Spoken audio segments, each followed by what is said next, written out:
Clara Jensen pressed her forehead against the airplane window as the desert stretched endlessly beneath her, a sea of golden ripples glittering in the sun. She had left behind the grey skies of Copenhagen with nothing but a restless heart and a promise to herself that she would feel alive again. The heat hit her like a wall when she stepped onto the tarmac, heavy and unfamiliar, almost suffocating, yet thrilling in its strangeness. The city rose before her like a mirage, glass towers flashing in the light, highways slicing across the sand, luxury cars gleaming as they sped past. Inside the hotel lobby, chandeliers spilled crystal light over marble floors. The air smelled of perfume and polished stone. Clara tightened her grip on her suitcase, wondering for a brief moment if she belonged in such a place. Later that evening, she found herself dressed in a gown rented from the boutique downstairs, her hair swept into waves she barely recognized as her own. The gala was invitation only, a glittering gathering of diplomats, businessmen, and their elegantly dressed companions. Clara had slipped in through a friend of a friend, her presence unnoticed among the shimmering jewels and flowing silks. She stood by the edge of the hall, a glass of champagne trembling slightly in her hand. The music swelled, violins layered with soft percussion, and laughter rippled across the crowd. Every detail was overwhelming, yet her eyes were drawn to one figure who seemed to command the room without effort. Rashid. He was younger than she expected, dressed in tailored black, his keffiyeh folded neatly. His posture was effortless, almost careless, but his eyes were alive, sharp, assessing as though he measured everyone who dared to look at him. When his gaze met Clara's across the crowd, it felt like a spark in the middle of a storm. She looked away too quickly, heat rising in her cheeks. When she dared to glance back, he was still watching her, his expression unreadable, the corner of his mouth lifting slightly as if he enjoyed her discomfort. Clara moved toward the balcony, desperate for air. The night outside was warm, the city below glittering like a field of stars. She set her glass down, fingers tracing the railing, her chest tight with something she could not name. "You don't look like you belong here." The voice was smooth, accented, closer than she expected. She turned, and Rashid stood a step behind her, shadows from the lantern light brushing against his face. "I don't," Clara admitted softly, unsure why honesty slipped so easily from her lips. His smile deepened, but his eyes did not soften. "That makes two of us." The music inside muffled as the doors swung shut behind them. For a moment the world shrank to the sound of his voice and the intensity of his stare. Clara felt both seen and exposed, as if the desert itself had opened and swallowed her whole. The gala roared on inside, but on that balcony, a dangerous path had already begun. The night air carried faint notes of jasmine mixed with the salt of the nearby gulf. Clara shifted under Rashid's gaze, the weight of it pressing harder than the heat of the evening. She wanted to step back inside, but her feet refused to move. "You travel alone?" he asked, his tone casual, though his eyes stayed fixed on hers.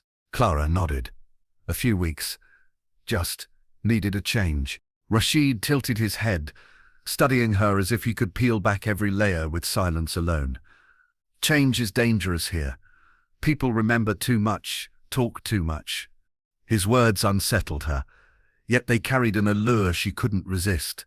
He leaned on the railing beside her, not too close, but close enough that she caught the faint scent of oud clinging to his clothes. Inside the ballroom, laughter rang louder, a chorus of indulgence. Clara knew she should slip away before questions were asked, but instead she found herself asking, "And what about you? Do you belong here?" His smile came slowly, deliberate. "Belonging is a prison. I prefer freedom." The way he said it stirred something reckless in her. She had left home searching for freedom too, but this man's freedom seemed dangerous, shaped by power, edged with something untouchable. The doors opened behind them, and a pair of guests stepped onto the balcony, whispering when their eyes caught Rashid's. They bowed their heads slightly before hurrying away. Clara frowned. "They know you." "Everyone here knows me," Rashid replied simply, as if it were nothing, though his tone carried pride and warning alike. "And now they will know you." Her pulse quickened. "I don't want to be known." "Then you'll remain my secret." His eyes lingered on her, dark and unflinching. Something in the way he said it made her chest tighten. A secret.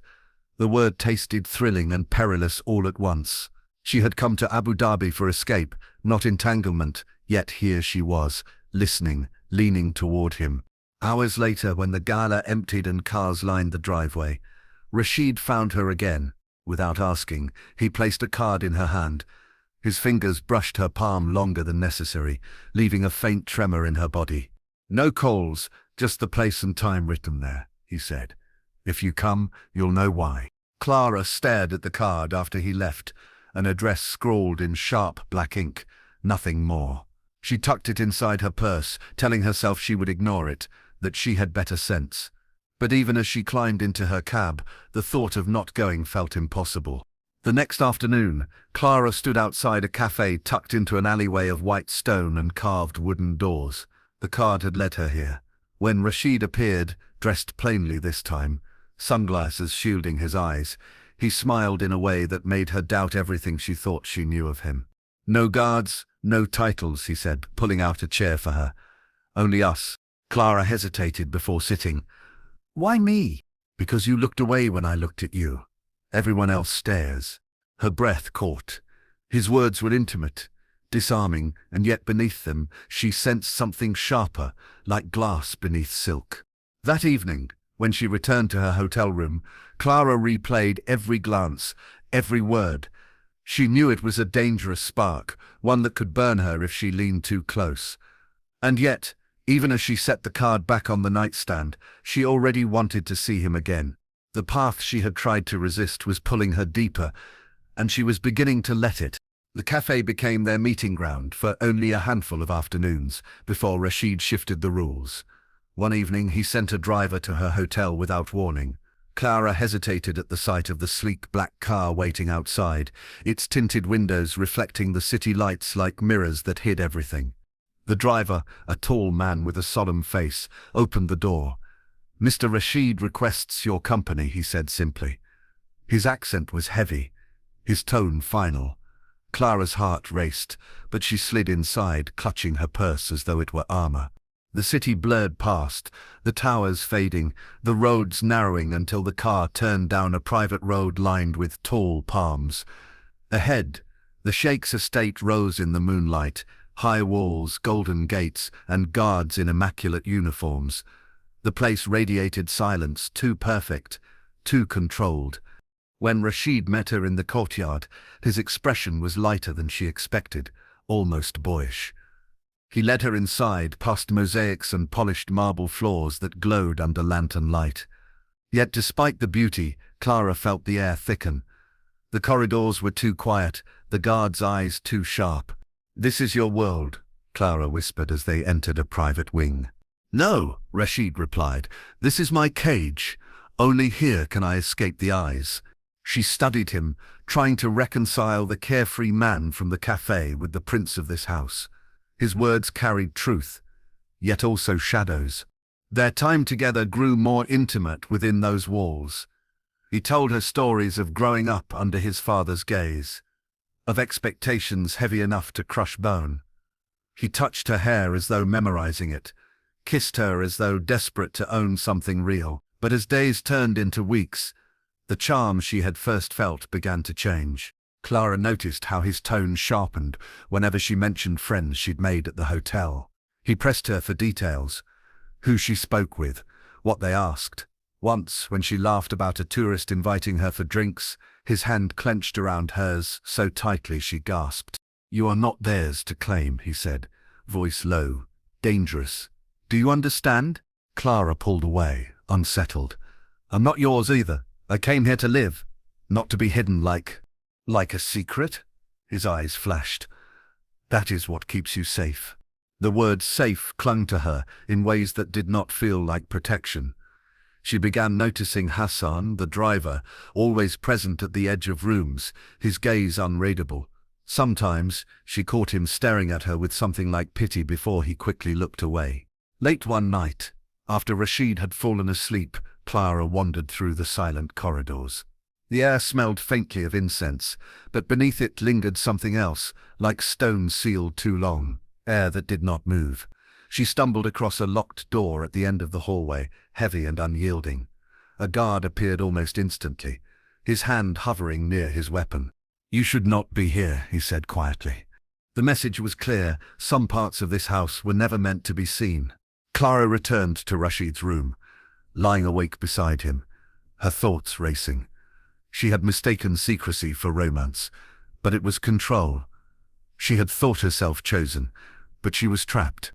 When dawn broke, Rashid whispered against her ear, "Promise me you'll never leave." His words were tender in sound, yet Clara heard the threat within them. She closed her eyes, heart pounding, realizing the walls of the palace were not only gilded, they were closing in.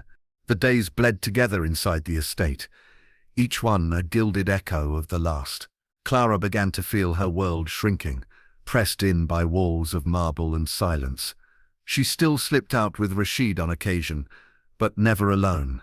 Hassan was always there at the wheel, at the doorway in the corner of her eye. One afternoon, Clara asked Rashid if she could spend a day by herself at the souk. "I want to see the city, the people, not just these walls." Rashid's smile was slow, but not warm. "You have everything you need here." "It's not the same," she insisted. "I didn't come here to be hidden." His hand shot out, gripping her wrist with a force that startled her. His voice dropped. "You will not walk these streets without me. Do you understand?" Clara pulled away, her wrist burning under his fingers. The charm she had once seen in his eyes had hardened into something colder, sharper. That evening she tried again. "Rashid, I can't stay like this. I'll leave tomorrow. I'll book a flight." The words weren't fully spoken before his face twisted. "Leave?" His laugh was short, bitter. "Do you think you are free to go, after everything you know, everything you have touched?" Her throat tightened. "I'm not your prisoner. You're mine," he hissed, stepping closer, "and no one else will ever have you." For the first time, Clara felt real fear coil in her stomach. Later, when Rashid stormed out, Hassan found her sitting alone in the courtyard. The moonlight cast pale shadows across the stone, and she wrapped her arms around herself as though she could hold her shaking still. "You should not provoke him," Hassan said quietly, his voice carrying no judgment, only warning. Clara looked up sharply. "Then what do I do? Pretend I'm happy? Pretend this isn't suffocating me?" Hassan hesitated, his jaw tight. "Many women have come before you. Some stayed. Some—" He paused, his gaze slipping away. "Some were never seen again." Clara's stomach dropped. "What are you saying?" "I'm saying he does not forgive betrayal," Hassan murmured. "Be careful." The warning haunted her. She began planning in secret, searching for moments when Rashid's attention slipped. She hid her passport in her purse, rehearsed the words she would say at the airport desk. Freedom was just one cab ride away, but Rashid was always watching. The next morning, when she asked to be taken into the city, the car drove not to the airport, but back to the estate. Her purse had been searched. Her passport was gone. Rashid stood waiting in the courtyard, holding the document between two fingers. His smile was thin, chilling. "Did you think I wouldn't know?" Clara's knees nearly buckled. "Give it back, please." He tore the passport in half, the sound sharp in the still air. "You belong to me now. No one will take you." Her eyes stung with tears. She refused to let fall. That night she heard footsteps outside her door long after Rashid had left. When she opened it a crack, she found Hassan standing guard, his shoulders heavy, his face shadowed with something like guilt. Their eyes met briefly. He did not speak, but the look was enough. He knew what was happening. He knew she was caught in a trap, and perhaps he carried the burden of knowing too much. Clara lay awake until dawn, realizing escape would not come easily. Rashid's love was no love at all. It was possession, and defying him had only chained her tighter to his world. The sun had begun to slip below the horizon when Clara made her final attempt. Rashid was away at a meeting, the guards distracted by the arrival of a shipment at the far gate. She slipped down the servants' corridor, clutching a small bag she had packed in silence the night before. Her pulse thundered in her ears as she passed the kitchen, the scent of spiced lamb and cardamom drifting after her like a ghost of a normal life. She found Hassan by the garage, leaning against the black SUV, His eyes flicked to the bag and then to her face. For a moment, neither spoke. "Help me," she whispered. "Please. You know what he'll do if I stay." Hassan's jaw clenched. He glanced at the cameras mounted above the door. "There's no way out from here." "There has to be," Clara said, her voice breaking. "I'm not his property, I'm a person." Hassan stepped closer, lowering his voice to a whisper. "If you run now, you won't make it to the road. He has eyes everywhere. Do you understand?" "I don't care," she said. "I'd rather die trying than live like this." For a heartbeat, Hassan looked as though he might open the door for her, but then he stepped back. His silence was an answer. Clara turned and ran. She never made it past the gate. 2 guards emerged from the shadows, seizing her by the arms as she fought and screamed. The bag fell to the ground, scattering its contents across the cobblestones. Rashid's car appeared a moment later, its headlights cutting through the dusk like blades. He stepped out slowly, his expression unreadable. "You disappoint me," he said, his voice calm, almost tender. "After everything I gave you." Clara trembled. "You gave me a prison." His eyes hardened. "No one defies me." The guards dragged her back inside. Hassan followed, his face ashen, his hands clenching at his sides. Later that night, Clara was led to a windowless room in the back of the estate. Rashid stood with his back to her, speaking quietly on the phone. When he hung up, he turned, his face a mask of cold resolve. "You've forced my hand," he said. "I can't have a scandal." "What are you going to do?" she whispered, her voice shaking. He came closer, brushing her hair back as if she was still his lover. "Don't be afraid, you'll sleep soon. You won't even know." She recoiled, but the guards held her fast. Hassan watched from the doorway, his lips pressed into a line, his eyes fixed on the floor. Before dawn, a truck rolled out of the estate. Hassan drove, his knuckles white on the steering wheel. In the back lay a large wooden crate, sealed tight. Every bump in the desert road seemed to echo inside his chest. They reached the outskirts of a construction site, half-built villas rising from the sand. Workers slept in trailers nearby. Unaware of the shadowy cargo, Hassan stopped near a pit lined with steel rods, where fresh concrete waited to be poured. He opened the crate, just long enough to see her face one last time. Eyes closed, lips parted, as though she might still wake. His throat tightened, but he said nothing. With the guards' help, the crate was lowered into the pit. The mixer churned. Wet grey concrete gushed down, swallowing the wood, the shape, the woman who had begged him for help. Hassan stepped back, the night air heavy with dust and guilt. When it was over, the pit looked no different from the others. Only Hassan's trembling hands and the echo of her voice marked what had happened. The resort would rise on top of her grave. Rashid would return to his life, and Hassan would carry the weight of the desert's silence. The desert swallowed the evidence, but the absence of Clara Jensen echoed far louder than Rashid had anticipated. Her family in Denmark waited for her daily calls that never came. Days stretched into weeks, and worry hardened into panic. Emails went unanswered, her phone disconnected. Finally, her mother filed a missing persons report. Back in Abu Dhabi, Rashid carried on as though nothing had happened. He attended charity galas, posed for photographs, and smiled with the same effortless charm that once drew Clara in. To the outside world he was a prince untouchable, glittering in power. Yet in the privacy of his chambers, he paced restlessly, his temper quick to snap at servants. He felt the walls of his perfect life tightening. Hassan, meanwhile, carried the heavier weight. He saw her face each time he closed his eyes, heard her voice echoing in the hum of the engine whenever he drove at night. He drank more now, cheap liquor hidden in the glove compartment, his hands trembling when he lifted the bottle. The guilt was carving him hollow. One evening, Rashid found him lingering outside the palace gates, eyes glassy, movements unsteady. "You think too much," Rashid said, his voice edged with warning. "Forget her. She is nothing." Hassan's jaw tightened. "She wasn't nothing." Rashid's eyes narrowed. "Careful. You forget who you serve." The unspoken threat hung heavy in the air. Hassan bowed his head, but inside something was breaking. Beyond the palace, whispers began to spread. Tourists who had seen Clara at the gala remembered her foreign accent, her pale hair. A hotel worker told a friend she had vanished overnight. Her room left untouched but abandoned. Soon embassy officials began asking questions, formal at first, then sharper, more insistent. Still, the officials hit walls. Police reports stalled, paperwork vanished, and every road led back to silence.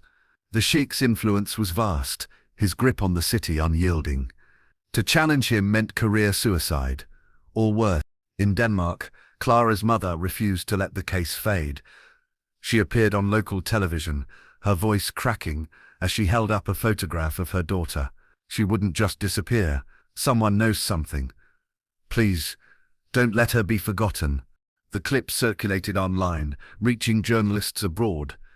For the first time, Rashid's mask began to slip. His father's advisors warned him to keep a low profile to avoid attention. Rashid nodded, but inside he seethed. One night after a heated dinner with his family, Rashid cornered Hassan in the courtyard. "If you ever speak of her," Rashid hissed, "if a single word escapes your lips, remember you'll share her fate." Hassan swallowed hard, but his silence was not submission anymore. It was despair. The truth was burning inside him, a fire he could no longer smother with drink or loyalty. The city lights glimmered beyond the palace walls, indifferent to the secrets buried in concrete. Rashid thought himself untouchable, but Hassan's hollow eyes told another story. It was only a matter of time before silence cracked. 3 years after Clara vanished, construction workers broke into hardened concrete at a resort site. Buried within were bones, scraps of fabric, and silence that could no longer hold. DNA confirmed what her mother in Denmark had never stopped fearing. Clara Jensen was dead, her body entombed beneath luxury. News spread like wildfire. Rashid denied involvement, his arrogance unshaken, but the whispers of servants and the weight of evidence told another story. It was Hassan who shattered first. Hollowed by guilt, he walked into a police station and confessed how he drove the truck, how he watched her lowered into the pit. The confession dragged Rashid into the courts, cameras flashing, his mask of untouchable power cracked. Clara's mother received the report, clutching it through tears. Justice had come late, fractured, but true. The desert could not keep her hidden. Her story had risen from concrete, unbroken.